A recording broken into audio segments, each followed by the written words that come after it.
The rain had been falling since dawn, the kind of rain that didn't just wet your clothes but soaked into your bones, making the city feel heavier than usual. People hurried past with umbrellas and lowered heads, trying to escape both the weather and the guilt of noticing those they preferred not to see. At the corner of an old, cracked sidewalk stood a small wooden cart, patched together with rusted nails and stubborn hope. Behind it was an old woman, her back slightly bent, her hands trembling not from age alone but from years of quiet struggle. Her name was Amina. Amina was poor, poor in the way that meant counting coins before sleeping, poor in the way that meant skipping meals so tomorrow could exist. Yet her eyes still held warmth, the kind that refused to die even after life had tried to extinguish it again and again. She sold boiled corn and cheap bread from her cart, earning just enough to survive. Some days she sold out. Most days she didn't. And some days, like this one, she wondered if kindness itself had become too expensive in a world rushing forward without looking back. As the rain intensified, Amina pulled her faded shawl tighter around her shoulders. Her stomach growled softly, reminding her that she hadn't eaten since yesterday afternoon. She glanced at the small pot beside her, 3 pieces of bread left. 3. She sighed, thinking about how she'd stretched them through the night. That's when she noticed them. At first, she thought it was just one boy huddled near the alley across the street. Then another. And then a third. 3 figures, identical in height, face, and the unmistakable hunger etched into their expressions. Triplets. No shoes. Torn clothes clinging to thin bodies. Rain dripping from their hair as they tried to shield each other from the cold. They couldn't have been more than 10 years old. Most people walked past them like shadows.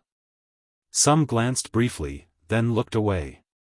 Amina watched as one of the boys tried to smile at passers-by, only to lower his head when no one responded. Her heart tightened painfully in her chest. She knew that look. It was the same look her own son once had, years ago, before illness took him away and left her alone in the world. That memory still lived inside her like an unhealed wound. The boys slowly approached her cart, hesitation in every step. One of them finally spoke, his voice barely louder than the rain. "Grandmother, do you have any food?" Amina looked at them. She looked at their shaking hands, their bruised knees, their hopeful yet afraid eyes. Then she looked at her pot. 3 pieces of bread. Her mind argued with her heart. If I give them away, what will I eat tonight?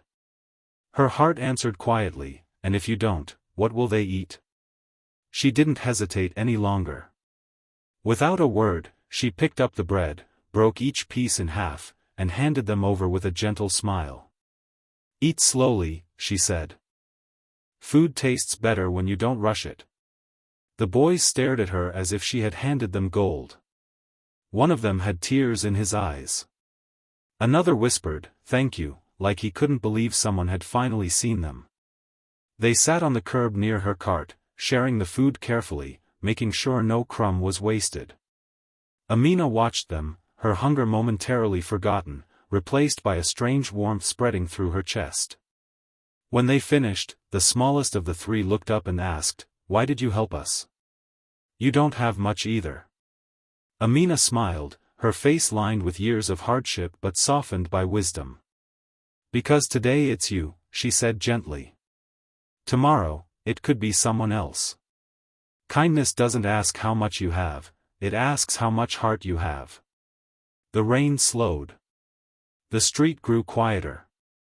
The boys stayed with her for a while, helping her cover the cart, shielding it from the last drops. Before leaving, the tallest one turned back and said something that would stay with her forever. "Grandmother, one day, we'll come back. And we won't forget this." Amina chuckled softly, thinking it was just the innocent promise of a hungry child. "Just stay safe," she replied. "That's enough for me." They disappeared into the city, swallowed by the crowd and the gray streets. Amina never even learned their names. That night, she went home hungry. Her stomach ached, and the cold seeped through the thin walls of her small room. Yet as she lay down on her worn mattress, she felt something rare: peace. The kind that only comes when you choose kindness even when it costs you. Days turned into months. Months into years. Amina grew older. Her cart grew more worn. Some days she wondered if her small act of kindness had mattered at all. The world still felt harsh. Still rushed. Still blind to the suffering of the weak. And yet, somewhere deep inside, a quiet voice whispered that no kindness is ever wasted. She didn't know it yet, but destiny had taken careful note of that rainy day. And far away, 3 boys who once had nothing were beginning a journey that would one day shake her entire world. Years passed like pages turning in a book no one bothered to reread. The city changed its face: taller buildings, brighter lights, faster lives, but the corner where Amina's cart stood remained stubbornly the same. The pavement was still cracked, the traffic still impatient, and the people still mostly unaware of the quiet miracles that sometimes happened right in front of them. Amina herself had grown thinner, her hair now completely silver, her hands more fragile than ever. Yet every morning, before the sun fully rose, she pushed her old wooden cart to the same spot, arranging her corn and bread with care, as if dignity itself depended on that small ritual. Business had become harder. Supermarkets had replaced street vendors. Young people rarely stopped. Some days she sold nothing at all. But she never complained. She believed complaining wasted the little strength she had left. Instead, she talked to God, to her late son, and sometimes to strangers who looked like they needed a few kind words more than food. On one unusually quiet afternoon, as the sky burned orange with the setting sun, Amina felt an unfamiliar ache in her chest. She leaned against her cart, breathing slowly, telling herself it was just exhaustion. She had felt weak for weeks, but doctors cost money, and money was something she had never been able to hold on to for long. She whispered a short prayer and continued arranging her goods. Then the sound came. A deep, powerful roar sliced through the air, low, sharp, unmistakable. Heads turned. Conversations stopped.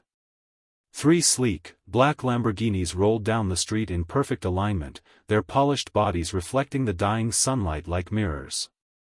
The cars slowed, then stopped. Right in front of Amina's cart. People gathered instantly. Phones came out. Whispers spread like wildfire. Who are they? Why here? Did they break down? Amina froze. Her heart pounded, not with excitement, but with fear. Expensive cars meant powerful people, and powerful people rarely brought good news to someone like her. She lowered her gaze, instinctively preparing herself for being told to move, to disappear. The car doors opened. 3 men stepped out. They were tall, confident, dressed in perfectly tailored suits. Their watches alone looked worth more than her entire life. Yet something about them felt strangely familiar. The way they stood. The way their eyes scanned the street, not with arrogance, but with searching. Then all 3 turned toward her.